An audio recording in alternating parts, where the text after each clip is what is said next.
Hello, this is Michael here, joining you from Culp's Hill on July 2nd, 2020, commemorating the Battle of Gettysburg and specifically the actions that occurred on July 2nd. I'll be taking you through occasional actions at the places they took place and the time that they took place historically during this day, so with multiple videos, And so what I'm going to do is I'm going to start, because no major action occurred on the morning of July 2nd, I'm going to start on Culp's Hill. Now that's an interesting place to start, and the reason why I'm starting here is because during this time in the battle, the Union forces here were fortifying this position.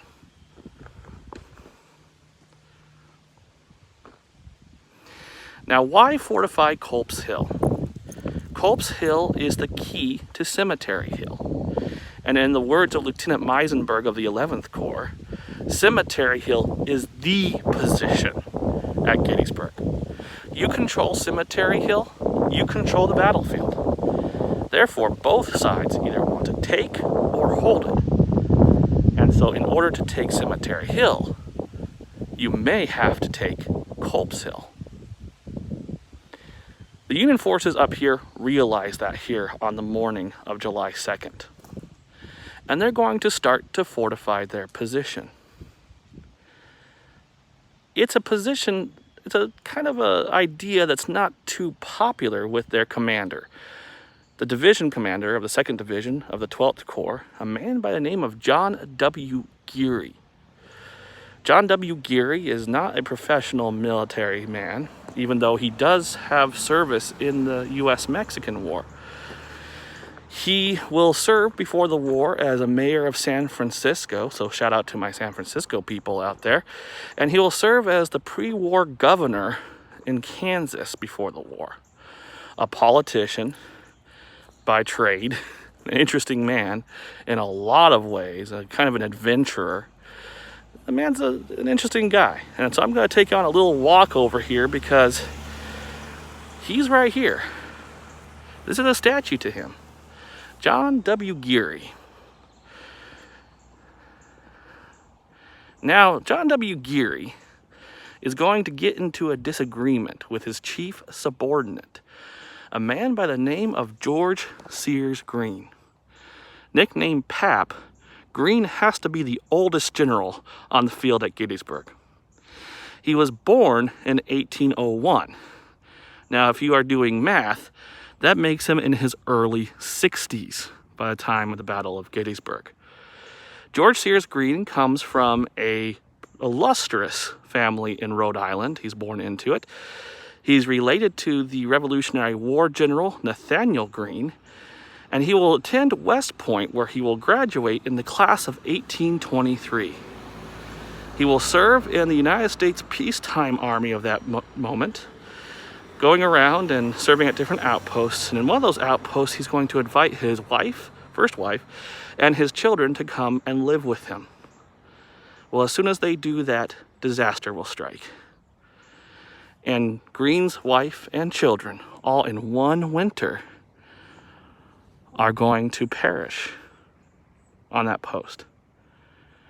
Greene, grief-stricken, will still conduct his duties as an officer, from all that we know, but he's also going to shut himself away from the world and start studying law and medicine. He'll serve his term of service in the army, he'll resign, and he'll get out of the army, presumably to become a doctor or a lawyer, but neither of those. Instead, he becomes a civil engineer. That makes sense, because West Point at this time was known more as an engineering school. Not really the reputation it has today as cranking out some fine officers. At that moment in the nation's history, it was seen as a place where you could get a free engineering education. George Meade, the commander of the Army of the Potomac, actually went to West Point, not because he wanted to be a soldier, but because he wanted to be an engineer. And so it was common for people to go to West Point to get a good education. And all you needed to do after you graduated was basically serve your term of service and then resign from the Army. It was a pretty good deal, considering we didn't get in too many wars at that time.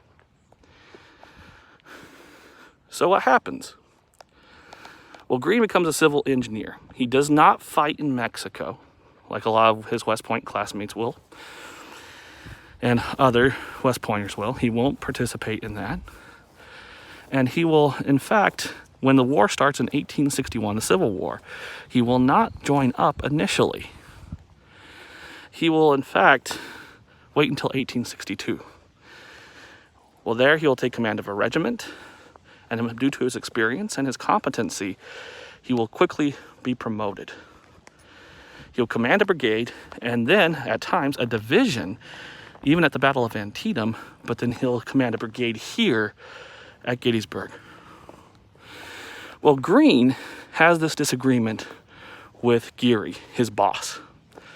Geary thinks that soldiers fighting behind fortification, that makes them weak. If they fight behind fortifications, they won't want to come out from behind them. They won't want to come out into an open field and fight again. That's a good point. I mean, come on. Why would I want to go back in the open field when I can be behind here in my comfortable fortifications? But Greene basically argues with him and says, no, we need to build fortifications. And we need to build fortifications here, on this hill. Now, Greene will ultimately win the argument, because Geary more or less doesn't stress the point. He goes, okay, fine, because other 12th Corps soldiers and 1st Corps soldiers are also fortifying. And so he doesn't really stress the point, and just let Greene go and allow him to fortify his position. Now, what does Greene do to do that? Well, you'd think entrenchments, but no. They didn't do entrenchments here. In fact, if you call these fortifications entrenchments, people will come around here and slap you. They're kind of particular about that. These are breastworks. These are fortifications. The reason why you don't build entrenchments is, one, the 12th Corps did not have an abundance of shovels or spades or anything that could be used to dig. So it had been almost impossible to build entrenchments. And that also implies entrenchments also implies you're going to be here for a while. Also, if you've ever been to Pennsylvania, you'll also realize why it's very difficult to build entrenchments here. Mainly that. Rocks and boulders everywhere. It would have been difficult to build fortifications. So, what did they choose to do? Entrenchments. What did they choose to do? Let's come over to the relief of the 149th New York Infantry on their monument. And that's a good example of what they built. Right here. Breastworks. There were 3 logs joined up at a post to cover the chest and lower body. Now, this relief doesn't show, but also typically what they do is they'd include a head log right here to be able to make it more formidable. That meant the wounds that these men would suffer here would be only in the shoulders and arms, maybe the lower neck and head, but everything else would be covered. So that's what those breastworks would look like. Greene specified that's what they should look like. He made his men build them to those specifications. So, let's see. The remnants of those fortifications are here. Now, logs are long gone, but the ditch that they dug in front of the logs remains. You'll see a line of vegetation. It's a little subtle and it's a little difficult to follow, but you see this line of vegetation. If in the wintertime you were here, you would see a dugout portion that are the fortifications, in essence, and what remains of them.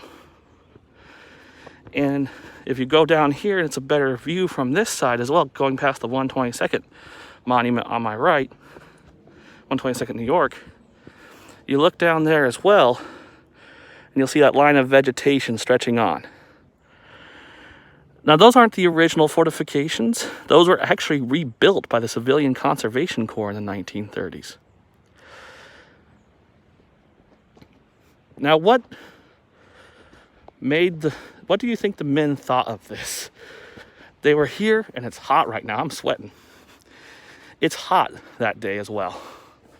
The men arrived here after marching miles upon miles. They come here, and they're ordered to build these fortifications. Anyone who knows that men do not typically like to do manual labor. I'm a man. I don't like doing manual labor. And these men especially didn't like doing manual labor. They thought it wasn't their job. They were soldiers, not laborers. Or they didn't, it was demeaning. It was gross. It wasn't great.